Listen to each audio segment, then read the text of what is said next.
તમે અત્યારે કયા વિસ્તારમાં ક્યાં અત્યારે હાજર છો અને કેવી રીતનો માહોલ તમે ત્યાં જોઈ રહ્યા છો? દ્રશ્યો દર્શકો સુધી પહોંચાડશો.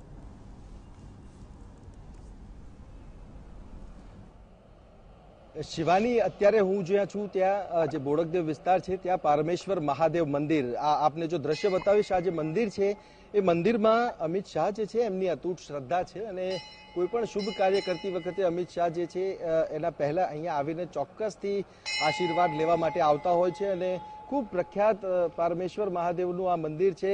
અને આ જે મંદિર છે, મંદિર વિશેની ખાસ કરીને વાત કરીએ તો જે મંદિર છે મંદિરમાં ખૂબ મોટી સંખ્યામાં ભક્તો આવતા હોય છે અને રોજના સમયમાં.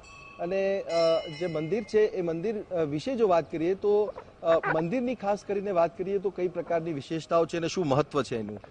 અહીંયા પારાનું શિવલિંગ આવેલું છે જે ખૂબ જ પવિત્ર ગણાય છે. શિવપુરાણમાં એનું વર્ણન કરેલું છે કે જે પવિત્ર વાતાવરણ હોય, પારો જે ઉત્તર દિશામાં હોય એ દરેક પ્રકારનું ઉત્તર આપે અને શિવ કલ્યાણકારી સાબિત થાય છે. અચ્છા, આ જે મંદિર છે મંદિરમાં ખાસ કરીને અમિતભાઈ જે છે એ રેગ્યુલર આવતા હોય છે એવી વાત છે અને એમની ખૂબ અતૂટ શ્રદ્ધા અહીંયા રહેલી છે. હા, એ સાચી વાત છે. તો અહીંયા કઈ પ્રકારની પૂજા થઈ શકે? જો આપણે અહીંયા કહીએ તો આ કઈ પ્રકારની પૂજા અહીંયા થઈ શકે છે એમની, કે ફક્ત આશીર્વાદ લઈને અહીંયાથી રહેવાનું? આશીર્વાદ લઈને રવાના થશે દર્શન કરી, એવો ખ્યાલ છે મને.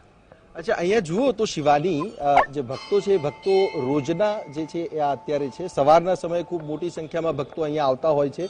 અને આપ જુઓ તો સામે પણ જે શિવલિંગ છે, શિવલિંગ ઉપર અત્યારે જળ ચડાવીને પૂજા જે છે ચાલી જ રહી છે, પૂજા થઈ રહી છે. મહાદેવ એટલે કે દેવોના દેવ મહાદેવ છે અને મહાદેવના આશીર્વાદ લઈને કોઈ પણ કાર્ય કરો તો એ અચૂક એમાં જે છે એ સફળતા મળે છે અને કંઈક એ જ પ્રકારની શ્રદ્ધા અહીંયા અમિતભાઈને પણ છે. અને જ્યારે તેઓ તેમના નિવાસસ્થાનેથી નીકળશે અને નારણપુરા જે સરદાર પટેલ નું જે બાવળા છે ત્યાં જે એમની સભા છે અને સભા માટે જ્યારે તેઓ જવાના છે અને ત્યાંથી જે આખો રોડ શો જે શરૂઆત થવાની છે અને સાથે જ એક શક્તિ પ્રદર્શન જે છે એ ભારતીય જનતા પાર્ટીનું થશે. રાષ્ટ્રીય અધ્યક્ષ અમિત શાહ જ્યારે નોમિનેશન ફાઇલ કરતા હોય ત્યારે અહીંયા જે છે એ દર્શન અચૂક કરવા આવે છે એવી એમની જે શ્રદ્ધા છે, શ્રદ્ધાના આધારે ત્યારે તેઓ અહીંયા પોતાના ઘરેથી નીકળીને પહેલા દર્શન કરશે અને ત્યારબાદ પોતાના જે કાર્યો છે કાર્યોની શરૂઆત કરશે.